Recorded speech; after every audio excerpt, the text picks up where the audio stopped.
Good evening friends, कैसे हो आप सभी। वीडियो अच्छी लगे तो लाइक कमेंट ज़रूर करें। तो आज का जो रिएक्शन है वो रिकॉर्डिंग दीदी पर है। रिकॉर्डिंग दीदी पर बहुत दिन से मैं ब्लॉग वगैरह नहीं देख रही थी, लेकिन मैंने जब पोस्ट देखा अंशु का तो मैंने ब्लॉग देखा, रिकॉर्डिंग दीदी का भी ब्लॉग देखा और इनका भी ब्लॉग देखा। तो पहले अंशु के बारे में बात कर लेते हैं। तो अंशु ने जो पोस्ट डाला है, आज 3 तारीख है, आज वही मनहूस दिन है जिस दिन इनके परिवार की सारी खुशियाँ छिन गई थी। आज ही के दिन राजवीर जी की डेथ हुई थी और उसी को याद करते हुए, उस पल को, उस मनहूसियत को याद करते हुए अंशु ने एक पोस्ट डाला है कि आज का दिन हमारे लिए कितना ख़राब था और भैया चले गए। और उन्होंने अपने बड़े भाई का भी जिक्र किया कि कोरोना से हमारे बड़े भाई चले गए, उसके बाद आप ही इस परिवार का आधार स्तंभ बने और आपने ही सब कुछ संभाला और सब कुछ देख भी रहे थे, लेकिन तभी आप भी हमें छोड़ के चले गए। और आप जिसके लिए हमेशा खड़े रहे, डटे रहे, जिस बच्ची के लिए आपने सब कुछ किया, और आज वही दोनों बच्चियों को लेकर वो घर से चली गई और मैं रोक नहीं पाई, इस परिवार को टूटने और बिखरने से रोक नहीं पाई। भैया मुझे माफ़ कर देना। और काफ़ी इमोशनल पोस्ट था। साथ में उन्होंने ये भी बोला कि जैसे आप मम्मी पापा का ख्याल रखते थे वैसे मैं भी रखूँगी, और साथ में उनकी आत्मा की शांति का भी जिक्र किया था नीचे अंशु नहीं। तो इस पोस्ट को पढ़कर आंखें नम हो गई मेरी भी। और पता है ये सारी चीज़ें अगर आप देखते हो तो आप पुरानी चीज़ों में लौट जाते हो, और पुरानी चीज़ों में मैं भी लौट गई जहाँ पे राजवीर जी की जब डेथ हुई थी। ये 3 तारीख इतना मनहूस दिन था उन लोगों के लिए। तो वही सारी चीज़ें थी। साथ में एक अंशु का ब्लॉग देखा जहाँ पे वो बता रही है कि मेरा मतलब दिमाग कैसे बदला, कितना मैं बोलती थी लेकिन मैं कैसे शांत रहने लगी। वो टीनेजर्स की बात कर रही थी और उसमें रो भी रही थी। तो ये तो लग रहा है कि इस परिवार में उथल पुथल तो मचा है।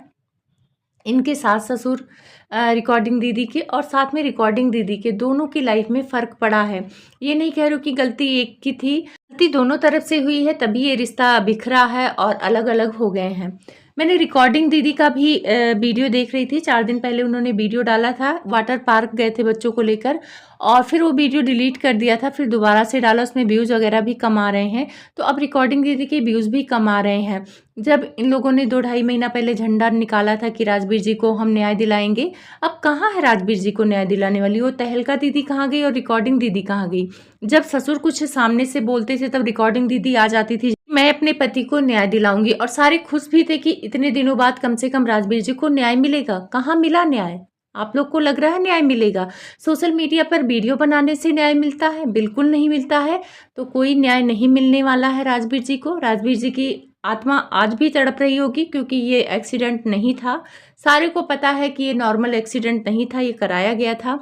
पर ना तो उनके परिवार वालों की, उनके फादर को भी कोई नहीं पड़ी है, और साथ में उनकी बीवी को भी नहीं पड़ी थी। हाँ, जब ससुराल से सास ससुर कुछ इन पे आरोप लगाते थे तो उस आरोप को ज़्यादा बढ़ावा न मिले, तो ये दबाव बनाने के लिए सिर्फ एक ही मुद्दा लेके आती थी कि राजवीर जी को न्याय दिलाऊंगी। तहलका दीदी ने भी जोरों शोरों से कितनी वीडियो बनाई थी कि अब तो न्याय होके रहेगा, ये होगा वो होगा। बहुत सारे रिएक्शन वालों ने भी सपोर्ट किया था, लेकिन अब सब कोई शांत है। रिएक्शन वाले भी शांत हो गए, ना उनके ससुर की तरफ से बोल रहे हैं और ना इधर रिकॉर्डिंग दीदी की तरफ से बोल रहे हैं। और साथ में पड़ोसी ने तो बता ही दिया कि द रोड चैनल का क्या हुआ है, वो डिलीट हो गया है। अब किसने किया, क्या किया, अभी पता नहीं चला है।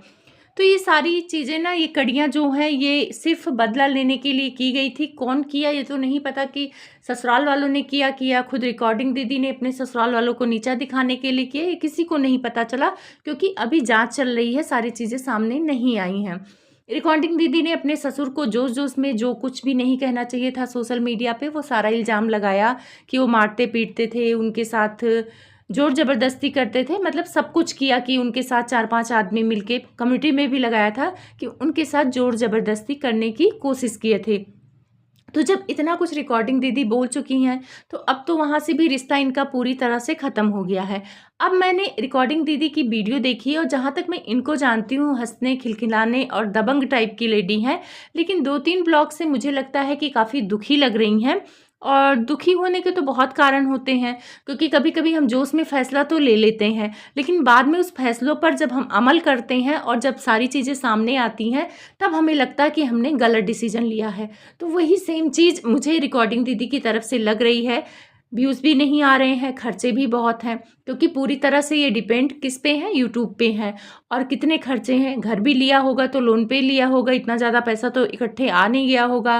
बच्चों का खर्चा है, सब कुछ खर्चा है, खास तौर पर मायके वाले बैठे रहते हैं इनके यहाँ, उनका भी खर्चा देखना है, क्योंकि उनके तो व्यूज़ इतने आते नहीं हैं। तो कहीं न कहीं रिकॉर्डिंग दीदी मुझे दुखी लगती हैं। अब क्या कारण है मुझे नहीं पता है। ससुराल वाले भी बहुत ज़्यादा खुश नहीं लगते हैं कि सास-ससुर बहुत खुश लग रहे हैं, वो भी अंदर से दुखी लग रहे हैं और रिकॉर्डिंग दीदी भी दुखी लगती हैं। अब शायद हो सकता है इनको अपने किए गए फैसलों पर पछतावा हो रहा हो, ये भी हो सकता है, क्योंकि गुस्से में किया गया फैसला कभी-कभी सही नहीं होता है। और उधर से सास-ससुर ने भी इनको रोकने की कोशिश नहीं की। हो सकता है इनको लगा हो कि मैं निकलूँगी तो सास-ससुर मनाने आएँगे, तो उन लोगों ने भी कोशिश नहीं की। शायद हो सकता है इनकी तरफ से गलती ज़्यादा रही हो, मतलब उनकी तरफ से कम रही होगी तो इतनी इनकी तरफ से ज़्यादा रही होगी, मतलब गलती दोनों की रही होगी।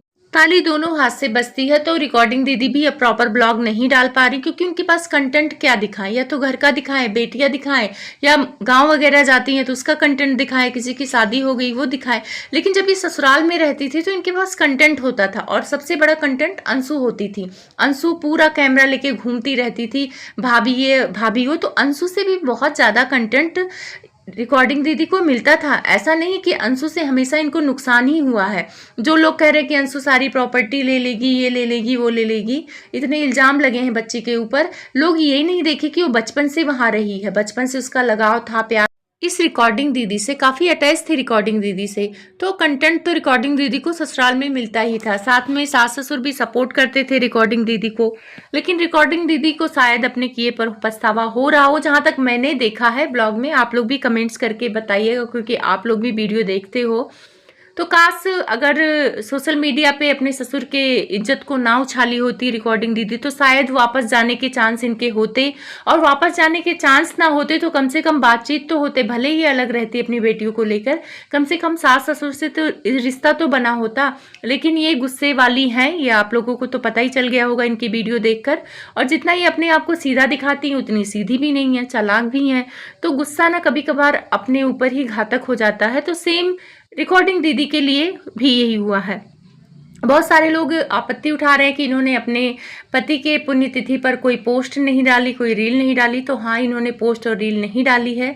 अब पता नहीं क्यों नहीं डाली है, राजवीर जी के बारे में क्या चल रहा उनके मन में ये तो नहीं पता है, लेकिन इनको डालना चाहिए था, क्योंकि पुण्यतिथि है, सारी चीज़ें सोशल मीडिया पे लाती हैं। अभी हाल में सूरज जी का बर्थडे भी इन्होंने मनाया था, तो राजवीर जी के पुण्यतिथि का पोस्ट लोग उनसे उम्मीद कर रहे थे। अब क्यों नहीं लगाया वो तो वही बता सकती हैं।